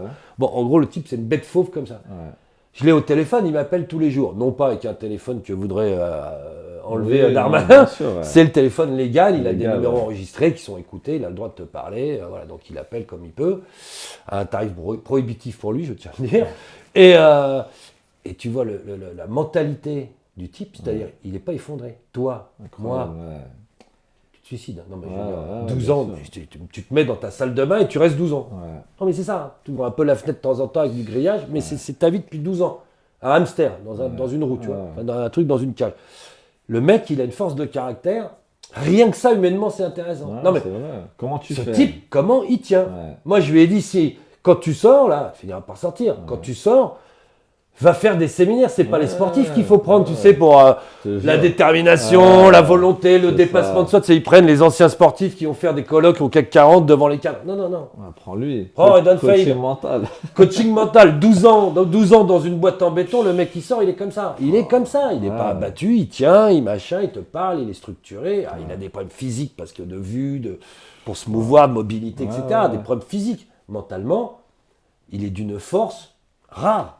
Et pas tous les voyous, hein. Tu as des gros machins, ils arrivent en prison, tout le monde s'effondre. Ouais, Hein. c'est vrai. Tu vois, mais ça révèle, c'est des forces de caractère qui sont soit des... Et le Charlot, pour avoir vécu ce qu'il avait vécu, ses 3 évasions, ses machins, finir en Colombie, c'est des forces de caractère assez hallucinantes. Donc c'est ça aussi humainement, au-delà de l'histoire, du truc où tu vas dire, oh, tu vas frissonner, tu vois. C'est que putain, il y a des mecs, voilà, je sais pas de quoi ils sont faits. Quoi. Non mais je te jure, ils sont nés, je sais pas ce qu'on leur a injecté, un truc. Alors tu peux considérer que c'est des diables, hein, mais c'est des mecs qui, avant qu'ils se les... Tu vois, ils sont les évadés, machin, plein de ressources, mais qui sont enterrés, machin, ils arrivent encore à sortir, à gamberger, à avoir l'espoir, et ça recommence. Bon voilà, donc c'est un monde, tout ça pour dire que c'est un monde aussi qui est intéressant parce que où tout est exacerbé. Ouais. Tu as les sentiments humains, l'amitié, c'est une vraie amitié. Ouais. La trahison, c'est une vraie trahison. Ok. Parce que les enjeux sont énormes. Ah, c'est bah, c'est un drame, une tragédie grecque ou un drame shakespearien en permanence. D'accord. Le monde criminel. C'est tout ou rien. C'est un truc de scénar. C'est pour ça que ça marche en scénar. Ouais. Parce que tu joues ta vie, tu joues ta liberté, Ouais, tu c'est joues ça. la mort, tu joues. Enfin, tu vois, les enjeux sont hallucinants. C'est pas Robert, mon voisin de bureau, m'a balancé auprès de la chef parce que j'avais volé un stylo bic. Tu vois, voilà. Je vais avoir un blâme, là, ça craint. Tu vois. Non, on n'est pas là où ils vont me sucrer la prime. Non, non, là, c'est tu meurs, tu prends 20 ans de tôle. Voilà, donc tu as quand même des mecs qui vont chercher d'autres gens en prison à l'amitié, comme on dit. C'est-à-dire, eux-mêmes vont risquer de prendre des 20 ans, des 30 ans pour aller chercher un mec qui pourrait dire, bon, c'est mon trou, on en a rien à foutre, tu vois, chacun sa merde. Hein. Eh ben non. Donc, c'est pas du tout pour glorifier ces trucs, mais c'est un milieu où tout est tellement, tu vois, x10 que ça en est intéressant parce que, voilà, les rapports humains sont hallucinants, tout est poussé à l'extrême, quoi. Tous les curseurs, on dirait de la fiction. Dans les scénars, tu pousses les curseurs, s'il doit être jaloux, il doit être jaloux, il doit être machin, pour qu'on comprenne bien le truc, tu vois. Bah, eux, c'est pareil. Donc, voilà, c'est un théâtre. Ouais, bien sûr. Malheureux, dramatique de fois, il y a des morts, il y a des gens, voilà, il y a des victimes, etc. Mais qui est assez hallucinant et qui est un bon miroir de la société ou de l'être humain. Tu vois, puissance, tu regardes à la loupe. Quoi. Non, mais tu as à la loupe. Non, mais c'est vrai, c'est ça qui est intéressant dans ce monde-là aussi. Une petite question là que j'ai juste avant de passer encore une fois à l'international. Est-ce que tu as connu des voyous qui ont réussi à arrêter? C'est-à-dire qu'ils eux-mêmes, tu vois. Ah ouais, j'en ai connu. Il n'y en a pas beaucoup. Ouais. Il y en a beaucoup qui continuent. Les gens ne comprennent pas, c'est qu'il y en a beaucoup, tu te dis, mais ils n'ont pas arrêté. Parce qu'ils fréquentent d'autres gens. Mais c'est ce qu'on disait tout à l'heure, quand c'est toute ta vie, tu vas pas te trouver d'autres gens d'un second. Moi j'arrête, je vous parle plus, les gars. Tu vois, voilà, c'est débile. Donc, mais oui, moi j'en ai connu qui ont arrêté. Arrêté. J'en ai connu quelques-uns qui je suis copain ou qui sont décédés ou actuels, tu vois, qui sont des gens, qui arrivaient à un âge, en ont eu marre, tu vois. Donc c'est parce qu'ils sont vieux. C'est pas. Non, ils ont arrêté, ils avaient. À force de l'âge, quoi. Ils avaient, plutôt 55, 60 ans, 50, 40. Mais jamais dans la force de l'âge. Non, ça c'est plus rare, C'est rare, Ça c'est plus rare. Il faut attendre généralement qu'il y ait un peu de. Ou beaucoup d'années de prison, tu vois, ou une lassitude, ou un dégoût de ce monde, parce que c'est pas un beau monde. Tu vois, c'est un monde de merde. Non, mais je veux dire, faut dire les choses comme elles sont. On va pas te faire croire que c'est Ocean Eleven. C'est des salopards entre eux. Ces gens-là, c'est les 3/4, c'est des psychopathes, des pourritures, des gens sans morale ni valeur. Non, mais je veux dire, on va arrêter de se leurrer. C'est pas le samouraï avec Alain Delon, il y en a un pour 10 000. Les autres, c'est des crapules finis, tu vois. Et c'est vrai, c'est des crapules les 3/4. Donc c'est pas un monde qui est beau. Ça reste noir, c'est de la criminalité, c'est les bas-fonds, c'est de la merde. Non mais globalement voilà. Mais là-dedans, tu vas trouver pour en revenir à nos histoires de sentiments et de trucs, tu vas trouver des gens qui correspondent vraiment à l'image que tu te fais du voyou de Cinoche. Et t'en as. Et ceux-là, quand ils sont vrais, c'est là que tu vois les sentiments. Voilà, des mecs qui sont capables d'aller te chercher un copain en prison en prenant des risques hallucinants pour rien du tout. Hein. Il y a 9 chances sur 10 de rejoindre son pote pour 20 ans, tu vois. C'est fou. Et sans rien en retour. Des gens qui vont... voilà, il y avait quand même une mentale que tu peux retrouver d'ailleurs. C'est pas vrai d'opposer les anciens aux jeunes de cité. Moi, j'ai eu des mecs de cité qui sont carrés à l'ancienne. Carrés à l'ancienne, il y en a. Tu vois. Mais... Et des anciens qui sont des pourritures finies. Hein, donc bon, on va arrêter avec cette espèce de truc, genre les mecs de quartier c'est des bâtards et les autres c'était que des anges. Non. C'est globalement tous tous pas terribles et puis il y a quelques mecs là-dedans. Mais quand t'as quelques mecs un peu purs qui correspondent à l'image qu'on se fait, les mecs ils sortent du lot même de l'humanité parce que c'est des types qui sont capables d'aller se sacrifier pour autrui, d'aller machin, qui ont une parole, des valeurs, comme dans les films. Il n'y en a pas beaucoup. T'en as pas beaucoup, mais le Fioconi dont je te parlais, Charlot, Jean-Claude Kella, enfin tu vois ces mecs-là que j'ai bien connus, qui étaient les gros voyous à l'ancienne et tout, force est de constater que merde, ils correspondaient aux stéréotypes de cinéma, tu vois. Voilà, ils s'étaient entraînés toute leur vie, ils étaient associés depuis 50 ans, personne n'avait jamais lâché personne, tout le monde a été allé chercher les autres. Quand il y en a un qui est en prison, les mecs continuaient de travailler, ils mettaient la part du mec pendant des années de côté. Tu vois. Pourtant, le mec, il faisait plus rien, il prenait aucun risque, il était en prison. Mais c'est comme ça que ça marchait, c'est comme ça. Voilà, et c'était vraiment... Donc ça existait vraiment. C'était pas la généralité non plus. Voilà. Bien sûr. C'était dans le milieu, tu aurais eu 10% de mecs qui fonctionnaient comme ça et 90% de crapules. Bon, que ça soit avant ou maintenant, c'est la même. Et c'est quoi que tu as, dans ton expérience du milieu français, on va dire la catégorie, la différence qu'il y a entre, par exemple, les braqueurs, ceux qui sont dans la drogue, ceux qui sont... Alors maintenant, le problème, c'est que ça n'existe plus, mais avant, tu avais une forme de hiérarchie et d'aristocratie. Alors les aristocrates, c'était les braqueurs. Pourquoi ? Parce que c'est toi qui prends le plus de risques. Le braquage, c'est une action armée, tu montes. Déjà, en plus, parce que dans le temps, c'était les plus grosses peines, tout simplement. Le braquage, avant que la drogue, machin, c'était les plus grosses peines, ce qu'on appelait les peines à 2 chiffres. Tu partais pour des années. Moi, je te dis, les gens dont je te parlais, les vieux, la Bernard Madeleine et tout, les braquages, c'était perpète dans les années 60. Tu prenais perpète pour taper une banque. Taper une banque, c'était perpète. Donc, entre 20 et perpète. Donc, tu vois, donc le braqueur, non seulement il avait... les couilles, entre guillemets, de rentrer avec son flingue, les mains, peau de lapin, se faire tirer dessus par la police en sortant, etc. Et en plus, il risquait des peines éliminatoires. En plus, excuse-moi si je peux me permettre, normalement, avant 80, il y avait la peine de mort. En plus, avant 80, si dans certaines affaires, tu pouvais aller tirer, tu pouvais aller, tu vois, si tu blessais un mec en sortant, peine de mort. Donc voilà, les braqueurs étaient plutôt en haut c'est un peu les seigneurs du truc. Bon, les proxénètes, c'est les tout en bas. Voilà. Après, les braqueurs étaient souvent mariés. Il faut comprendre à l'époque, les mecs étaient souvent mariés avec des putes, avec des prostituées. Donc tu pouvais croire qu'ils étaient proxénètes, parce que tu disais, évidemment, la nana, elle lui donne son argent, c'est son mec. C'est pas ça, c'est qu'en fait, un voyou, avec qui veux-tu qu'il se maque ? Il va pas se mettre avec une comptable ou une fermière. Tu vois. Donc dans l'équivalent, dans le milieu. Voilà, l'équivalent du voyou, la voyelle, c'était les prostituées.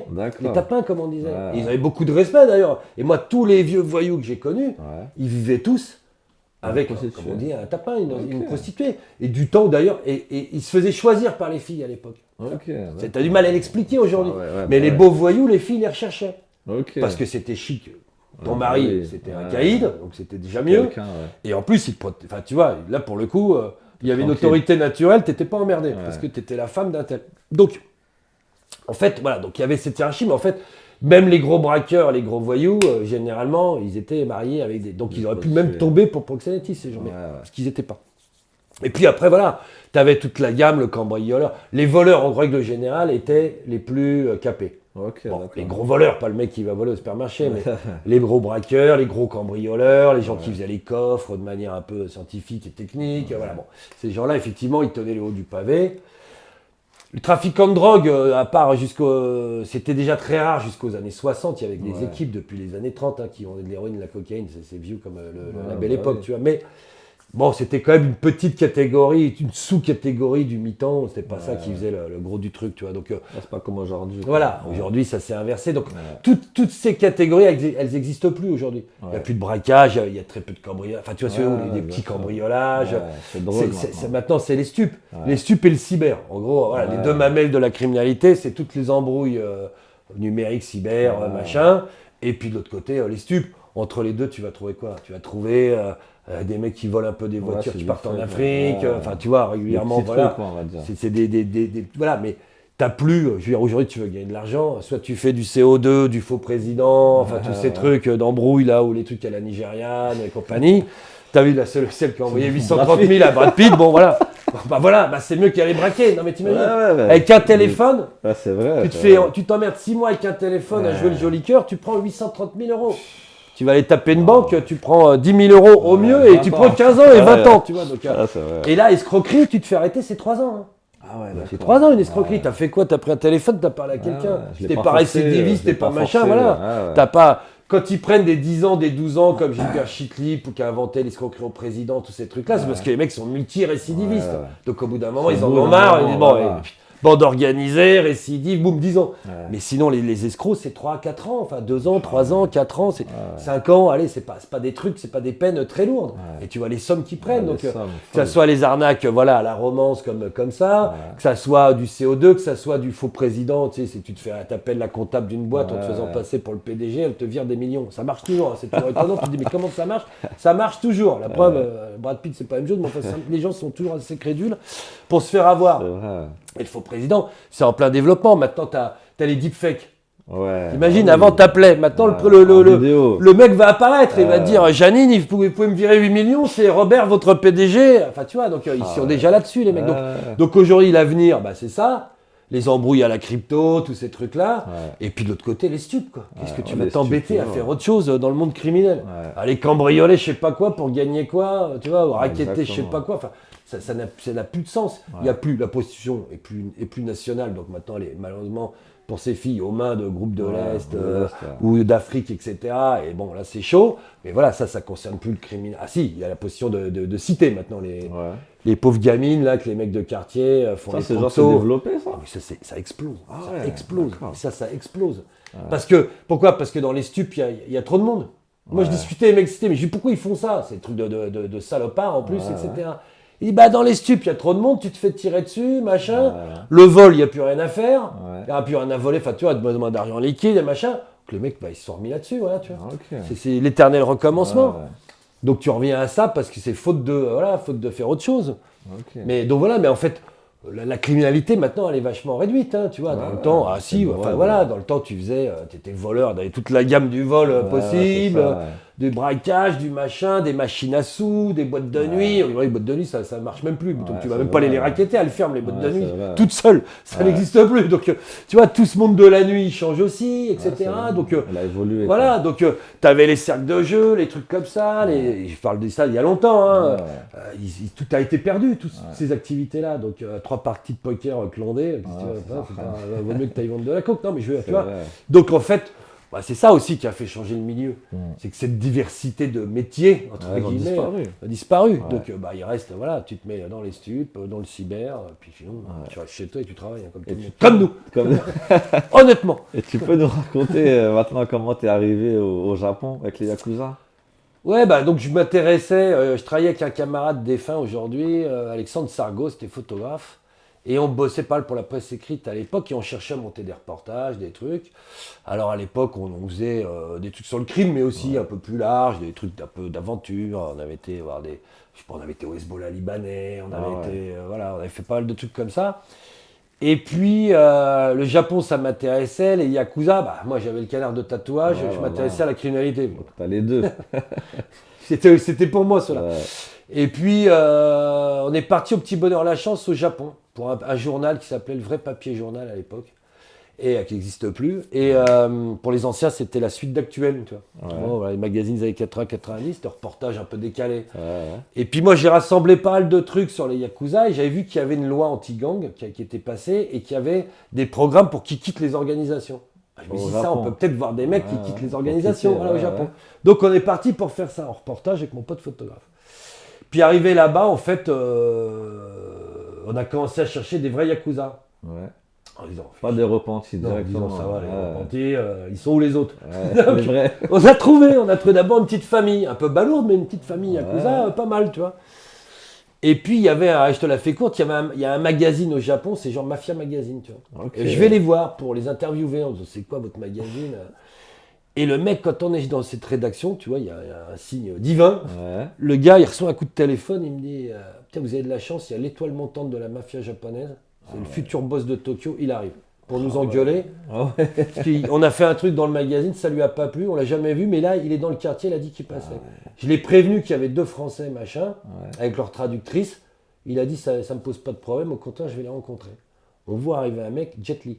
1m80, le costard en lin blanc, les bodyguards, genre le cycle de service d'Obama, avec les mecs limite à l'oreillette et tout. Putain, mec rentre, et moi, bon là, on le voit pas, mais je suis tatoué à la japonaise, moi. Ok. Ouais. J'ai une bonne partie du corps tatoué traditionnellement au japonais. Et ce jour-là, j'étais en t-shirt. Je suis jamais, tu vois, bon, jamais rien, j'exhibe que dalle, ça ne regarde personne sauf moi et ma femme. Et ce jour-là, je suis en t-shirt, pour une fois. Et le mec, il voit les tatouages japonais et tout. Et puis c'était il y a 25 ans, donc les tatouages c'était moins répandu, tu vois. Ouais, bien sûr. Il regarde les trucs, il me dit, ça c'est des trucs. French Yakuza, il me dit, French Yakuza. Irezumi, ça veut dire tatouage en japonais, etc. Je dis non, moi, c'est juste comme ça, machin, j'ai le mail. Bon.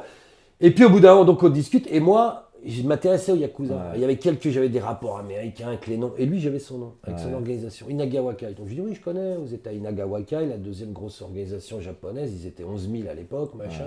Lui, il était directeur général, il était général, chef militaire, général de l'organisation. Ok. Et c'était un ancien tueur à gages, on appelait ça Teppodama, c'est-à-dire Teppodama, c'est la balle. En japonais, quand on dit Teppodama, c'est le prolongement, c'est le surnom des tueurs à gages. Donc lui, il était Hitman. Le mec, il me disait Hitman. Et donc le mec, bon, on discute avec lui, Big Boss et tout ça, donc c'était déjà un des cadres, il avait déjà plusieurs milliers de types sous ses ordres et tout. Et donc il s'appelle Masatoshi Kumagai, ce monsieur. Et le gars, il me dit, il est catholique. Il y a 1% de catholiques au Japon. Wow, t'es Il me tombé dit, sur lui. ouais, il me dit, ça c'est un signe divin, notre rencontre. Bon, moi je suis pas croyant. Hein, bon. Je dis oui, bah, si tu veux que c'est un signe divin. Il me dit c'est un signe divin, c'était pas possible autrement, on est liés maintenant, gna. Merde, je suis lié. Sympa, ouais. Et le mec, on rentre, on fait cette interview, photo, enfin bon voilà, et le gars nous dit ok, il nous donne rendez-vous 10 jours après dans les bureaux, comme dans les films, hein, le bureau Yakuza, avec ses hommes et tout, on va là-dedans, un peu impressionné, il nous envoie des limousines avec des mecs, enfin c'était... Et à l'époque c'était beaucoup plus démonstratif qu'aujourd'hui, maintenant ils se font taper dessus, ils se montrent beaucoup moins, mais il y a 25 ans, ils faisaient encore des démos dans la rue, ils avaient pignon sur eux, ils en avaient rien à faire, hein. T'arrivais, ils avaient un immeuble, ils étaient 50 alignés devant l'immeuble avec les limousines, ils te saluaient, machin, bon. Un truc surréaliste, les films quoi. On rentre là-dedans et tout. Et puis on l'interviewe le mec, on rentre, ça passe dans le Figaro Magazine, je sais plus quoi. Bon voilà, dans des magazines, puis à l'étranger, aux États-Unis, un peu partout. On lui envoie les magazines, il dit ah c'est bien, vous avez été fidèle et tout. Puis il racontait plein de trucs, les mecs comme tu vois. C'était le Al Capone du truc, tu vois. Puis Barjot quoi. Et puis il nous dit bah revenez, et vous allez passer un mois dans l'organisation et vous allez faire un meilleur reportage. Donc on est à retourner là-bas et là on a dormi chez eux dans l'immeuble, dans le Wakashubeya, le dortoir des apprentis. C'est les jeunes Yakuza qui ont 16 ans, qui sont apprentis, ils ont une baraque, ils dorment à côté, on dormait chez eux.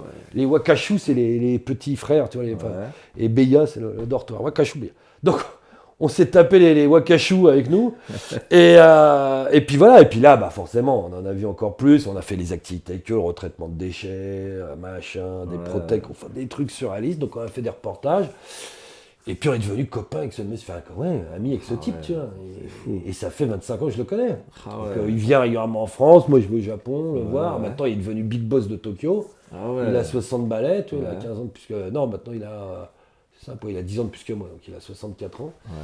Et voilà, et donc il est toujours Yakuza. Voilà. Ouais, donc ça, voilà, c'est comme ça que ça s'est fait. Donc du coup, il nous a ouvert les portes de ce monde.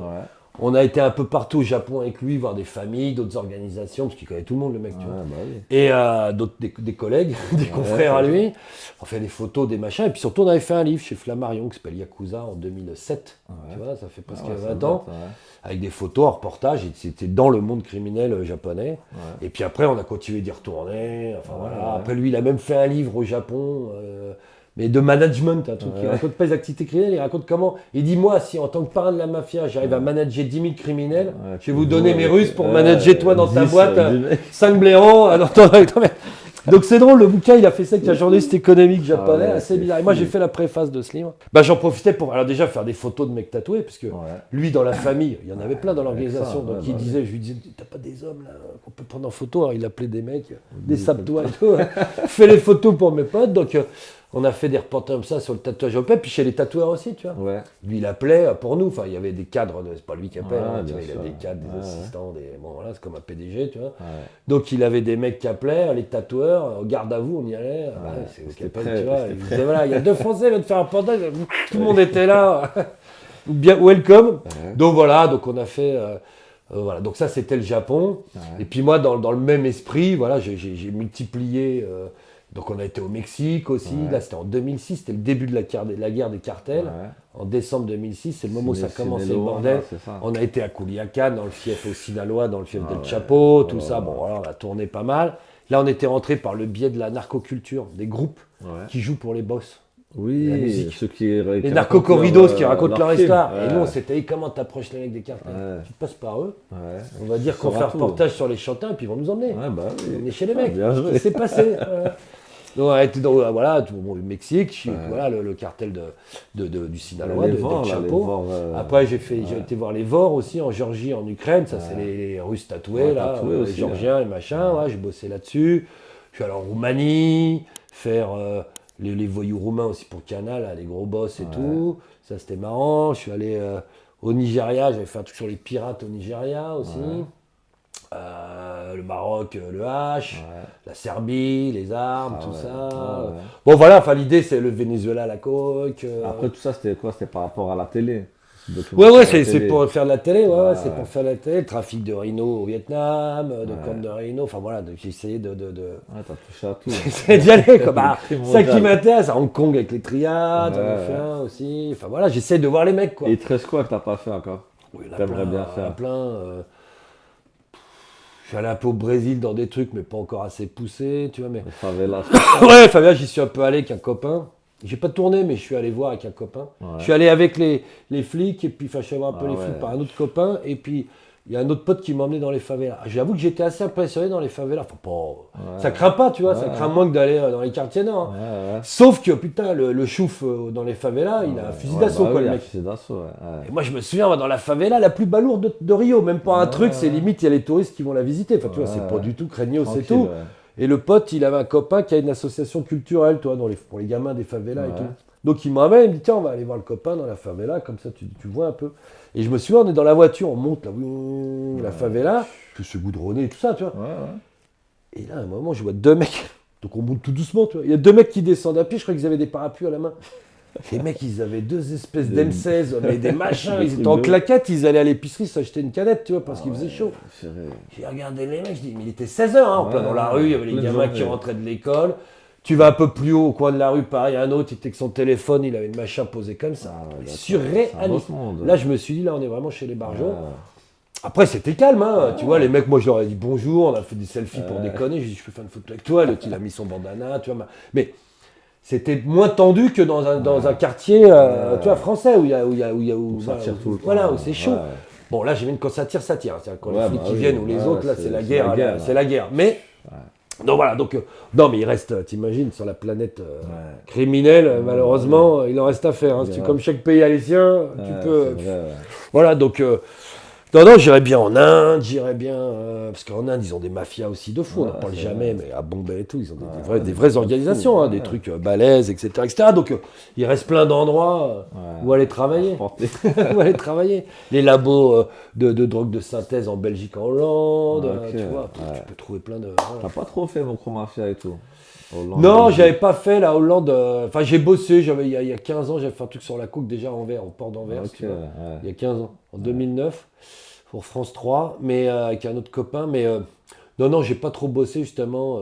Ça m'intéresse, mais comme ça recoupait beaucoup les réseaux français sur lesquels j'ai travaillé, c'est un peu. Puis ils travaillaient ensemble, etc. Donc bon, voilà. Puis eux, c'était chaud parce qu'en ce moment, ils flinguaient tout le monde, etc. Ouais, Ils se flinguaient entre eux, ils flinguaient vrai, tout le monde. Donc, j'avais des contacts, de risque, j'avais un mec à Dubaï, j'avais un autre mec au Maroc qu'on m'a proposé d'aller voir, mais j'y suis pas encore allé. Ok.